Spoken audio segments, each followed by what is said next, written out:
চট্টগ্রামের হাটহাজারীতে নিষিদ্ধ ঘোষিত আওয়ামী লীগ ও এর সহযোগী সংগঠনের কয়েকজন নেতাকর্মী আজ রোববার ভোরে একটি ঝটিকা মিছিল করেন।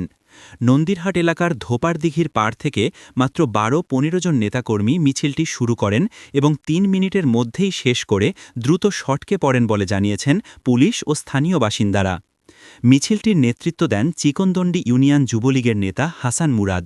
তার সঙ্গে ছিলেন নিষিদ্ধ ছাত্রলীগের চট্টগ্রাম উত্তর জেলা শাখার যুগ্ম সম্পাদক ইকবাল হোসেন সহ আরও কয়েকজন।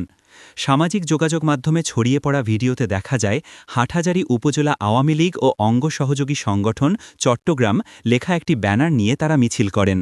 অংশগ্রহণকারীদের মধ্যে কয়েকজন হেলমেট পরিহিত ছিলেন এবং কয়েকজন মুখ কাপড় দিয়ে ঢেকে রাখেন যাতে পরিচয় গোপন থাকে। ঘটনার বিষয়ে জানতে চাইলে হাটহাজারী থানার ভারপ্রাপ্ত কর্মকর্তা মঞ্জুর কাদের ভূঁইয়া বলেন, পুলিশ ভিডিও ফুটেজ বিশ্লেষণ করছে এবং মিছিলে অংশগ্রহণকারীদের শনাক্তর চেষ্টা চলছে। শনাক্ত হওয়ার পর তাদের গ্রেফতারের জন্য অভিযান পরিচালনা করবে পুলিশ। আকস্মিক এ ঝটিকা মিছিল এলাকা জুড়ে আলোচনার সৃষ্টি করেছে, কারণ দলটির সব ধরনের রাজনৈতিক কর্মকাণ্ড বর্তমানে নিষিদ্ধ।